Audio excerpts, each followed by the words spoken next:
ہر مخلوق اپنے حال و قال سے اپنی حاجتیں اس کی بارگاہ میں لے جاتے ہیں اور ان کے پورا ہونے کا سوال کرتے ہیں۔ وہ ہر دن نئی شان میں ہے۔ اس کی شان ہے کہ ہر پکارنے والے کو جواب دے، مانگنے والے کو عطا فرمائے، تنگ حالوں کو کشادگی دے، مصیبت و آفات والوں کو رہائی بخشے، بیماروں کو تندرستی عنایت فرمائے، غم و وہم دور کرے، بے قرار کی بے قراری کے وقت کی دعا کو قبول فرما کر اسے قرار اور آرام عنایت فرمائے، گناہ گاروں کے واویلے پر متوجہ ہو کر خطاؤں سے درگزر فرمائے، گناہوں کو بخشے، زندگی وہ دے، موت وہ دے، تمام زمین والے کل آسمان والے اس کے آگے ہاتھ پھیلائے ہوئے اور دامن پھیلائے ہوئے ہیں۔ چھوٹوں کو بڑا وہ کرتا ہے، قیدیوں کو رہائی وہ دیتا ہے، نیک لوگوں کی حاجتوں کو پورا کرنے والا، ان کی پکار کا مدعا، ان کے شکوے شکایت کا مرجع وہی ہے، غلاموں کو آزاد کرنے کی رغبت وہی دلانے والا اور ان کو اپنی طرف سے عطیہ وہی عطا فرماتا ہے، یہی اس کی شان ہے۔ ابن جریر رحمۃ اللہ علیہ میں ہے کہ رسول اللہ صلی اللہ علیہ وآلہ وسلم نے اس آیت کی تلاوت کی تو صحابہ رضی اللہ تعالیٰ عنہ نے سوال کیا کہ یا رسول اللہ وہ شان کیا ہے؟ فرمایا گناہوں کو بخشنا، دکھ کو دور کرنا اور لوگوں کو ترقی اور تنزلی پر لانا۔ تفسیر ابن جریر صفحہ نمبر 11 آیت نمبر 592۔ ضعیف حدیث ہے یہ، لیکن یہ حدیث ہے۔ ابن ابی حاتم میں اور ابن عساکر میں بھی اسی کے ہم معنی ایک حدیث ہے۔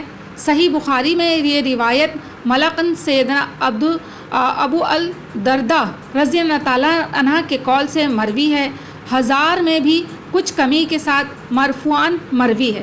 سیدنا ابن عباس رضی اللہ تعالیٰ عنہ فرماتے ہیں اللہ تعالیٰ نے لوح محفوظ کو سفید موتی سے پیدا کیا، اس کے دونوں تختے سرخ یاقوت کے ہیں، اس کا علم نوری ہے، اس کی چوڑائی آسمان و زمین کے برابر ہے، ہر روز 360 مرتبہ اسے دیکھتا ہے، ہر نگاہ پر کسی کو زندگی دیتا ہے اور مارتا اور کسی کو عزت و ذلت دیتا ہے اور جو چاہے کرتا ہے۔ تفسیر ابن جریر الطبری 592۔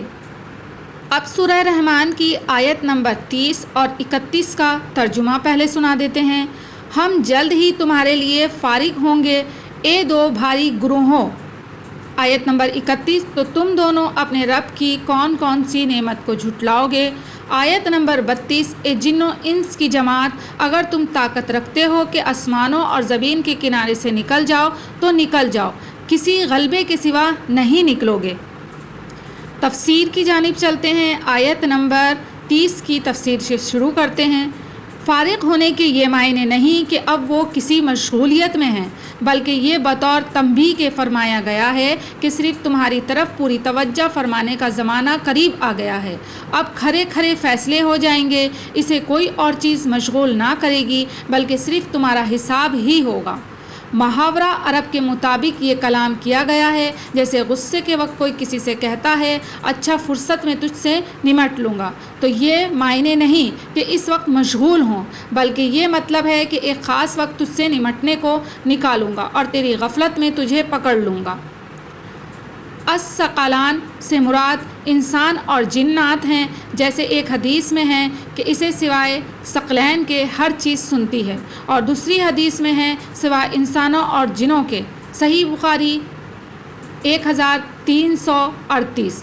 اور حدیث سور میں صاف ہے کہ ثقلین یعنی جن و انس، پھر تم اپنے رب کی نعمتوں میں سے کس کس نعمت کا انکار کر سکتے ہو؟ اے جنوں اور انسانوں، تم اللہ تعالیٰ کے حکم اور اس کے مقرر کردہ تقدیر سے بھاگ کر بچ نہیں سکتے، بلکہ وہ تم سب کو گھیرے میں لیے ہوئے ہے، اس کا ہر حکم تم پر بے روک جاری ہے، جہاں جاؤ اسی کی سلطنت ہے۔ حقیقتاً یہ میدان محشر میں واقعہ ہوگا کہ مخلوقات کو ہر طرف سے فرشتے احاطہ کیے ہوں گے، چاروں جانب ان کے ساتھ ساتھ صفیں ہوں گی، کوئی شخص بغیر دلیل کے ادھر سے ادھر نہ ہو سکے گا، اور دلیل سوائے امر الہی یعنی حکم اللہ کے اور کچھ نہیں۔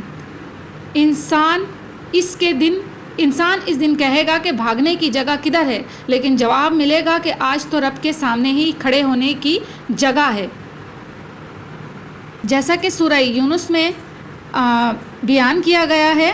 آیت نمبر 10 اور 27 یعنی بدیاں کرنے والے یعنی برائی کرنے والے گناہ کرنے والوں کو ان کی برائیوں کے مانند سزا ملے گی، ان پر ذلت سوار ہوگی اور اللہ کی پکڑ سے پناہ دینے والا کوئی نہ ہوگا۔ ان کے منہ مثل اندھیری رات کے ٹکڑوں کے ہوں گے اور یہ جہنمی گروہ ہے جو ہمیشہ جہنم میں ہی رہے گا، کہ معنی آگ کے شعلے جو دھوئیں میں ملے ہوئے سبز رنگ کے جھلسا دینے والے ہوں گے۔ بعض کہتے ہیں کہ دھوئیں کے آگ کے اوپر کا شعلہ جو اس طرح لپکتا ہے کہ گویا پانی کی موج ہے۔ نحاس کہتے ہیں دھوئیں کو۔ یہ لفظ نون کے زہر سے بھی آتا ہے لیکن یہاں قرات نون کے پیش سے ہی ہے۔ تو آج ہم نے آیت نمبر 31 تک کا جو ہے تفسیر یہاں پہ ترجمے کے ساتھ بیان کی ہے۔ انشاءاللہ تعالیٰ آپ کو پسند آئے گی، ضرور سنیے گا اور سن کر کے سورہ رحمان کی ترجمے اور تفسیر کی برکتیں حاصل کرے۔ انشاءاللہ تعالیٰ اللہ تعالیٰ آپ کی مشکلوں کو آسان کرے گا۔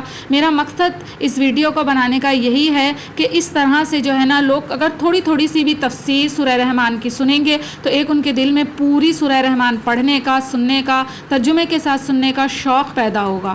اولاً جو ہے وہ یہ کہ لوگوں کے دلوں میں سورہ رحمان سننے اور پڑھنے کا شوق پیدا ہو۔ میری دعا ہے سب کے لیے اور سب اس کو سن کر کے برکتیں حاصل کریں۔ بے شک اس میں کسی بات کا کوئی شک نہیں کہ جو لوگ یہ تفسیر سنیں گے انشاءاللہ تعالیٰ ان کی الجھنیں، ان کی پریشانیاں انشاءاللہ تعالیٰ ضرور دور ہوں گی، کیونکہ سورہ رحمان بڑی کمال کی صورت ہے، بڑی ہی بابرکت اور فضیلت والی صورت ہے۔ اجازت دیجیے، اللہ حافظ۔